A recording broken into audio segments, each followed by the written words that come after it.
నమస్తే SR7 TV news కి స్వాగతం. ప్రజా సమస్యలను పరిష్కరిస్తామంటున్న చర్ల మండల పంచాయతీ సర్పంచ్ పూజారి సామ్రాజ్యం.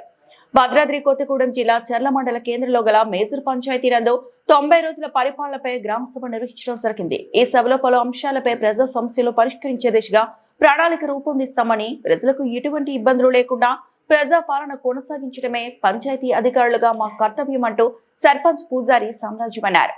అనంతరం ఉప సర్పంచ్ కాపుల కృష్ణార్జునులు మాట్లాడుతూ మండలంలోని అన్ని డిపార్ట్మెంట్లకు సంబంధించిన సమస్యలు పరిష్కరించే దిశగా కార్యరూపం దాల్చామని, ప్రజా సమస్యల పట్ల నిబద్ధతతో పనిచేస్తామని ఈ సందర్భంగా తెలియజేశారు.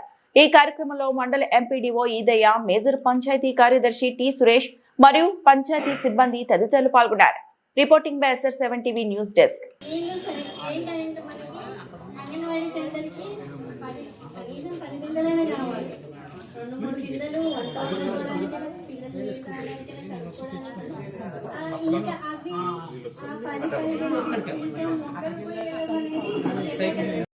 చెరువును గొల్లగట్టకి ఇప్పుడు ల్యాండ్ అయితే మనం ఖచ్చితంగా గొల్లగట్ట అయితే ఆ ల్యాండ్ ఐడెంటిఫై చేసి ఇవ్వండి. నేను రేపే పంపిస్తాను అసలు, ఎందుకంటే ఇది పెద్ద హ్యాబిటేషన్. మనకి ఇక్కడ మన చెర్ల ఇది హాట్స్పాట్ కాబట్టి ఖచ్చితంగా ఒక అంగన్వాడీ సెంటర్ ఉండాలని మేము ఎప్పటి నుంచో అనుకుంటున్నాం కూడా.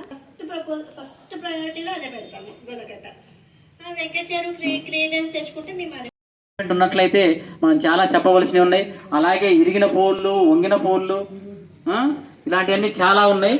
వాటిని కూడా మనం చేయించడానికే చూస్తున్నాం. పంచాయతీ నుంచి కూడా ఎక్కడెక్కడైతే సమస్య ఉందో అన్ని గుర్తించాము. ఆ డిపార్ట్మెంట్ కూడా ఇవ్వడం జరిగింది. వాళ్ళు మనకి రేపు మాపు అనుకుంటూ మభ్య పెడుతున్నారు. ఏదైనా కూడా వాళ్ళు వెంబడబడి ఈ పనులు చేయించడానికి మేము సిద్ధంగా ఉన్నాం. అది కాకుండా ఇంకా మీ దృష్టిలో ఏ సమస్యలు ఉన్నా కూడా మీరు చెప్తే వాటిని నోట్ చేసుకొని అవి అయ్యేటట్టు చూద్దాం. విద్యుత్ శాఖ నుంచి పంచాయతీలో గ్రామ సభ ఏర్పాటు చేయడం జరిగింది. ఇందులో ఉన్న సమస్యల కోసం మేము చర్చించాము. అదేవిధంగా గ్రామీణ నీటి సరఫరాపై సమీక్ష చేశాము. రెవెన్యూ మరియు పౌర సరఫరాల శాఖపై కార్యక్రమం మీద సమీక్ష జరిపాము.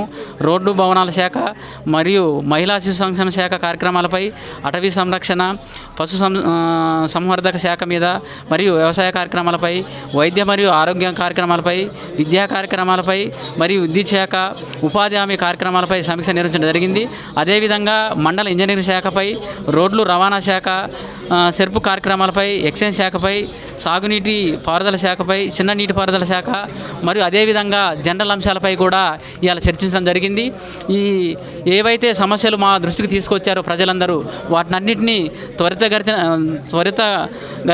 పరిష్కరించి ప్రజలకి తొందరగా పరిష్కరించే విధంగా చూస్తామని ఈ గ్రామ సభ ద్వారా పంచాయతీ పాలకవర్గం హామీ ఇవ్వడం జరుగుతుంది. ఈ పాలకవర్గం ఏర్పడి 2 నెలలు అవుతుంది కాబట్టి కొన్ని సమస్యలు ఇంకా చేయవలసి ఉంది. వీటినన్నింటినీ త్వరితగతిన పరిష్కరిస్తామని ఈ సభాముఖంగా మేము తెలియజేసుకుంటున్నాం.